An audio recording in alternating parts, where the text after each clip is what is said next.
Video को शुरू करने से पहले वीडियो को लाइक शेयर सब्सक्राइब ज़रूर कर दें फ्रेंड्स। वेलकम दोस्तों। आज हम जो कॉमिक्स आपको पढ़ के सुनाने वाले हैं और जो हम आज कॉमिक्स के अंदर जाने वाले हैं उसका नाम है मृत्युदंड। फ्रेंड, बहुत ही फेमस एक 4 कॉमिक सीरीज़ आई थी जिसमें 4 कॉमिक्स। इस सीरीज़ में मृत्युदंड, नागदीप, त्रिफना और महायुद्ध। अगर आपको याद है, नहीं याद है तो मैं इसे पढ़ के सुनाऊंगा आपको चारों पार्ट्स। तो जैसा आप देख रहे हैं, मृत्युदंड में मेन कैरेक्टर होने वाले हैं शायद नगीना, नागराज, नागपाशा, महात्मा कालदूत और शायद मृत्युदंड मिलने वाला है नागराज को। तो चलिए देखते हैं आगे कहानी में होता क्या है। हर जीवित वस्तु के लिए मौत एक खौफ है। मरना कोई नहीं चाहता, लेकिन मौत का महत्व कोई उससे पूछे जिसने अमृत पिया हुआ है, जो चाह कर भी नहीं मर सकता और जो रो रो कर मांगता है तो सिर्फ मृत्युदंड। यहाँ नागपाशा की बात हो रही है फ्रेंड्स। नागपाशा ने अमृत पिया है चोरी से, छल से, तो संजय गुप्ता जी की पेशकश है मृत्युदंड। नागपाशा ने अपना गला काटा और आगे अम्लीय कुंड में फेंक दिया और फिर खुद भी उसमें कूद गया। गुरुदेव, श्रीमान नागपाशा को फिर से अवसाद का दौरा पड़ा है। वे आत्महत्या करने की चेष्टा कर रहे हैं। अम्लीय कुंड में कूद कर फिर से खजाना हाथ से निकलने के बाद इसकी आत्महत्या करने की 12वीं कोशिश है। मैं इसके अवशेषों को अम्लीय कुंड से बाहर खींचता हूँ और गुरुदेव ने उसे खींच भी लिया बाहर, और अमर होने की वजह से, अमृत के असर से नागपाशा फिर से जी उठा। आपने मुझे क्यों बचाया गुरुदेव? अमरता मेरे लिए अभिशाप बन गई है। मेरी जिंदगी का एक ही मकसद था, हमारे राज खजाने की प्राप्ति, लेकिन उसमें मैं 2 बार विफल हो गया। एक बार खजाना मेरी नाक के नीचे से निकल गया, दूसरी बार नागराज ने मुझे मात दे दी। अब असफलता का सहरा अपने सिर पर बांधकर मुझे नहीं जीना है। मुझे मृत्यु का तरीका बताइए गुरुदेव। मौत दीजिए मुझे, मौत। बकवास बंद कर नागपाशा, गुरुदेव ने बोला। होश में आ नागपाशा, होश में आ। हमारी हार नहीं बल्कि हमारी जीत हुई है। हमने तिलिस्म के अंदर रखा खजाना बाहर निकलवा लिया है और अब तो वह खजाना देव कालजयी के संरक्षण में भी नहीं है। इन दोनों सूरतों के रहते खजाने तक पहुंचना असंभव था। चिट्टा! गुरुदेव ने एक लाफा जड़ दिया नागपाशा को। अब खजाना नागराज के पास है और नागराज एक मामूली सा इंसान है, या शायद मामूली इंसान से थोड़ा ज़्यादा शक्तिशाली। उससे खजाना हासिल करना ज़्यादा मुश्किल नहीं होगा। उसी मामूली ने हमारी खोपड़ी के फुटबॉल बना दिया था गुरुदेव। उस बार तूने अपने अमर होने के नशे में चूर था, और फिर वह बूढ़ा वेदाचार्य भी तो था उसके साथ। इस बार ऐसा नहीं होगा, क्योंकि वेदाचार्य को इस बार मैं टांग अड़ाने का मौका ही नहीं दूंगा। उस खजाने के पीछे क्यों पड़े हो गुरुदेव? अब जमाना बदल गया है। अब तो चारों तरफ खजाने ही खजाने हैं। कहिए तो मैं भारत सरकार का पूरा गोल्ड रिजर्व उठा लाऊं, या चुप कर जा नागपाशा, तू उस खजाने का महत्व नहीं जानता। नागपाशा, इसलिए तू नहीं जानता, मैंने वह महत्व कभी तुझे बताया ही नहीं। उस खजाने में 3 मड़ियाँ हैं। हमको सिर्फ वो 3 मड़ियाँ चाहिए, पूरा खजाना नहीं। और उसके साथ साथ वह पांडुलिपि भी चाहिए, जिसमें तेरे और नागराज के वंश के साथ साथ खजाने की चीज़ों के बारे में भी विस्तार से लिखा है। उन 3 मड़ियों से होगा क्या गुरुदेव? तीनों लोगों पर राज? गुरुदेव, नहीं, समय की 3 धाराओं पर राज। भूतकाल, वर्तमान और भविष्य, तीनों कालों पर हमारा राज होगा, लेकिन सिर्फ तब जब मड़ियाँ हमारे पास होंगी। होंगी गुरुदेव, होंगी। आपने यह बताकर मेरा अवसाद दूर कर दिया है। अब हम पांडुलिपि और मड़ियाँ हासिल करेंगे, और ज़रूर करेंगे। आप पता कीजिए कि खजाना इस वक्त कहाँ पर है, क्योंकि जहाँ पर खजाना होगा वहीं पर नागराज भी होगा, और वो बूढ़ा वेदाचार्य भी। ठीक है, तुम अपनी शक्तियों को एकत्रित करो और मैं अपनी शक्तियों को इकट्ठा करता हूँ। नागराज आतंकवाद का दुश्मन, एक ऐसा अनोखा मानव नाग जिसे नफरत थी तो सिर्फ अपराध और आतंकवाद से, और आज भी उसका फर्ज उसे याद कर रहा था। कुछ आतंकवादियों ने उस विमान का अपहरण कर लिया है नागराज। वे 50 करोड़ रुपए और जेल में बंद कुछ आतंकवादियों की रिहाई मांग रहे हैं। विमान में करीब 50 यात्री हैं, अधिकतर औरतें व बच्चे हैं।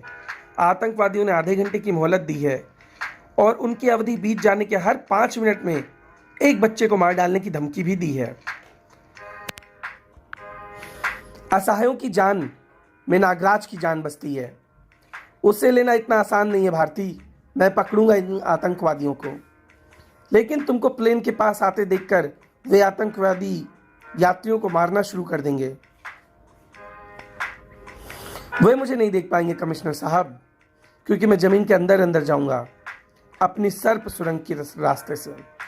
नागराज के सांपों ने वहां पर गड्ढा खोदकर एक सुरंग बनाना शुरू कर दिया। अब मैं ठीक प्लेन के नीचे पहुंच चुका हूं। कुछ पलों के बाद नागराज प्लेन का दरवाजा खटखटा रहा था।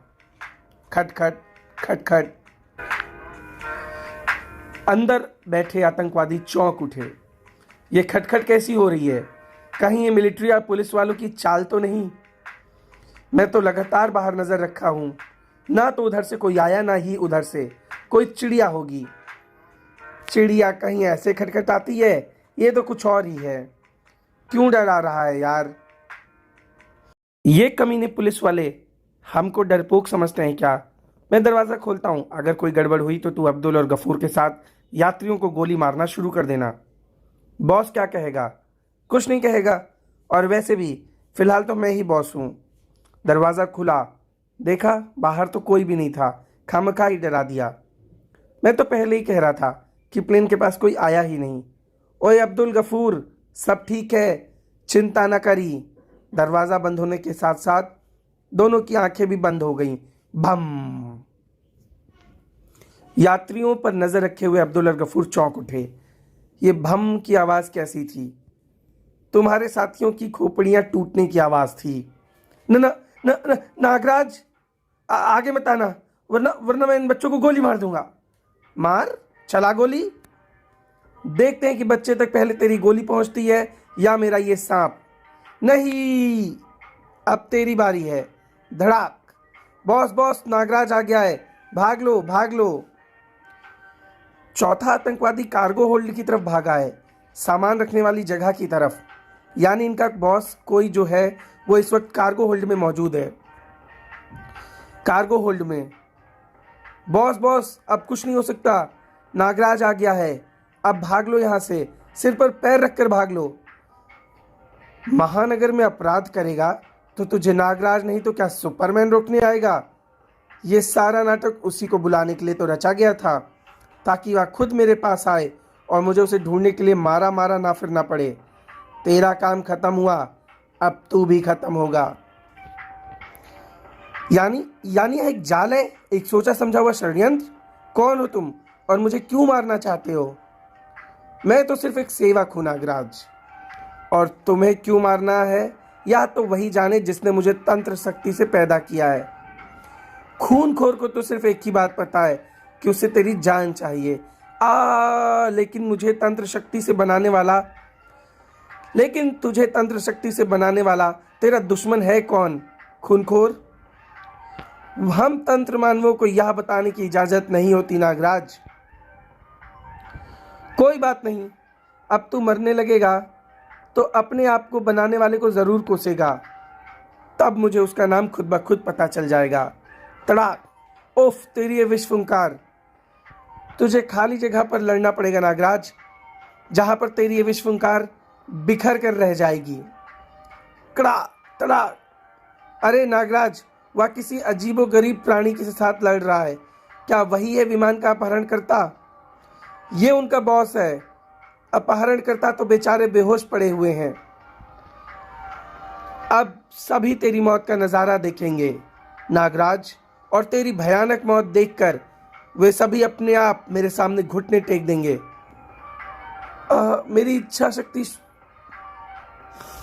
मेरी इच्छाधारी शक्ति का प्रयोग करना होगा, वरना यह अजगर की कुंडली से भी ज्यादा शक्तिशाली शिकंजा मेरी जान। अरे, मैं इच्छाधारी कड़ों में नहीं बदल पा रहा हूं।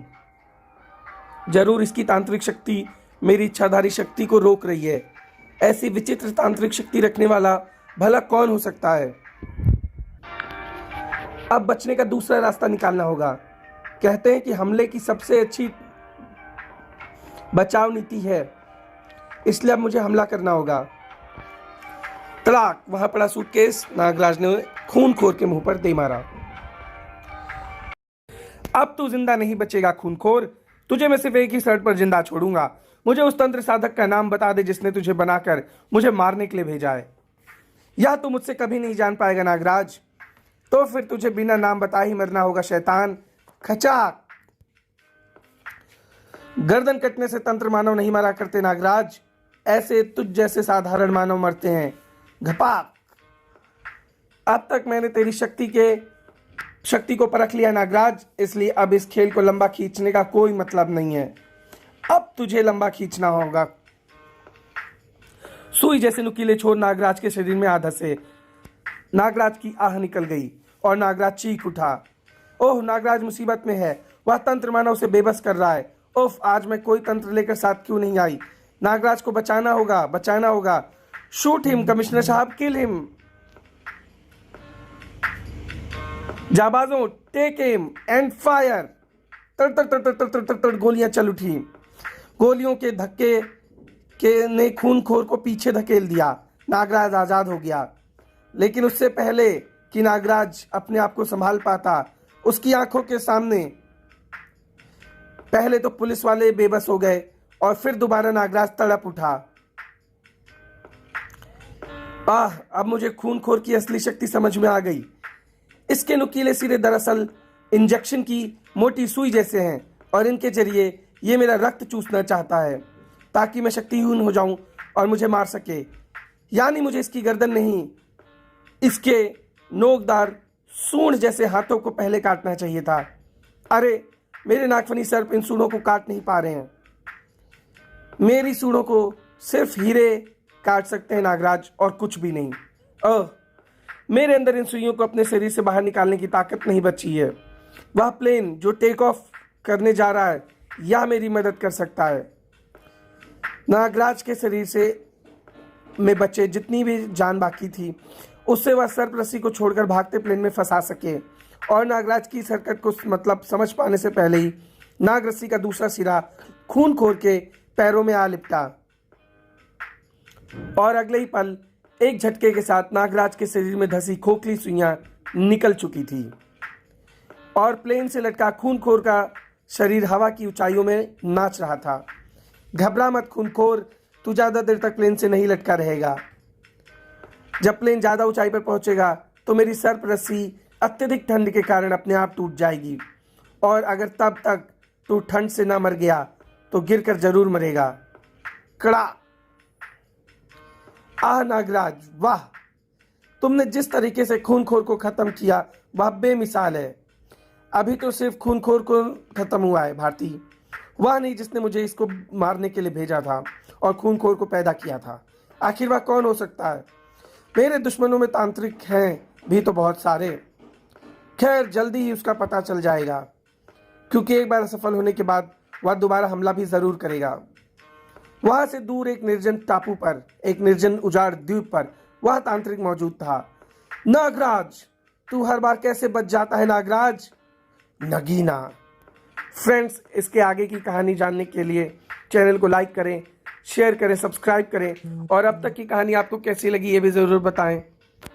तो मिलते हैं इसके सेकंड पार्ट में, जिसमें हम इस कहानी को ख़त्म करेंगे और इसके आगे आने वाली 3 सीरीज़ के बारे में भी जानेंगे। और इसके लिए चैनल को लाइक, शेयर, सब्सक्राइब ज़रूर कर लीजिएगा।